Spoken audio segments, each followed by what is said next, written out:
Hi friends, this is Mrs. D. I'd like to take a minute to talk to you about the American Revolutionary War Unit. It is a nonfiction unit, which means you're probably going to come across a lot of new words that you're not used to seeing, or words used in new ways. So let's take a minute to take a look at these words and make sure we have a good understanding of the vocabulary before we start. If you look at your screen, you'll see it's divided into two sides, and this represents the two sides in the war. The blue side, the Patriots, has a thumbs up because that's the side that won. And the British red side has a thumbs down. That's the side that lost. On the Patriot side, you'll see some other words that are often used to mean patriots. Colonists who wanted independence called themselves patriots. Minutemen were soldiers that were patriots. And Sons of Liberty are also patriots. What they have in common is they all believe we don't like being ruled by the King of England and we want independence. In the bottom left of the blue side, you'll see a map of the original 13 colonies. And in that same box, you'll see a picture of an officer in the Patriot Army wearing a fancy blue uniform. More than likely, the colonists probably wore whatever clothing they were used to wearing. They were mostly farmers and workers, but officers got nice blue uniforms. On the red side is the British, and the picture is of King George III, the leader of England at this time. England and Britain can mean the same thing for our purposes. They were also called the Redcoats because, as you'll see in the picture, the British Army had a lot of money and some really beautiful uniforms, and they wore red. The colonists who chose to stay loyal to England, who supported Britain, and the Redcoats called themselves Loyalists.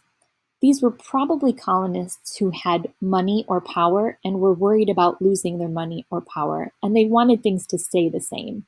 They believed, we support England, Britain, and the king. In the map you'll see here, the red part is the same 13 colonies from over here, and you have to go way across the ocean to get to this island here, Britain or England, which we are using to mean the same thing right now, even though they're slightly different. And here's a picture of their flag as well.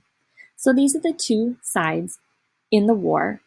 And it would be good for you to try to remember that some of these terms are used interchangeably. You might hear about patriots versus loyalists, or patriots versus the British, or you might hear the word colonists used to mean patriot. I want you to think about which side that they're talking about. Let's look at some other terms that you might come across in your reading. There were very interesting and specific weaponry available in the American Revolutionary War. The most popular is this musket or rifle down here. Both sides had a musket or a rifle. The British had a lot more money than the colonists, so they also probably had a bayonet, which when you run out of bullets for your musket, or you don't have time to put new bullets in, you can attach the bayonet at the end and it becomes a nice sharp knife. These were the original bullets used in the musket. They're not very modern. They're very crude, and some people made them themselves. And they're just little round balls. They weren't very accurate either. Things didn't go where you thought they would go sometimes. There were also cannons, but probably it was the British that had more cannons because they had more money. And again, they're not very accurate, but they could shoot bigger balls and knock out more people, I guess. And then the high ground is a strategy you'll also hear about. Soldiers or groups that had the high ground, they tended to win a battle. It was a very important strategy to have the high ground. And let's take a look why. The soldiers up here, they can see farther and they only have to stay put, whereas the soldiers down here who don't have the high ground, they don't have a very good view, and they have the hard job of having to climb up the hill. So soldiers with the high ground tend to win the battle. The last two terms you might like to think about, you'll hear the word retreat a lot when we talk about battles. Retreat is another word to mean run away, and you'll see in this silly picture from a movie that these soldiers are running away. That usually means that you've given up.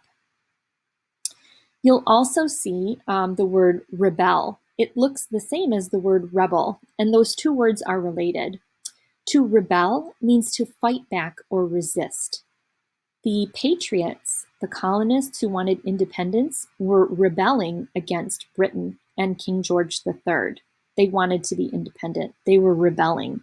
Because they were rebelling, we could call them rebels. Both words spelled the same way. So those are some great words for you to learn while reading about the American Revolutionary War.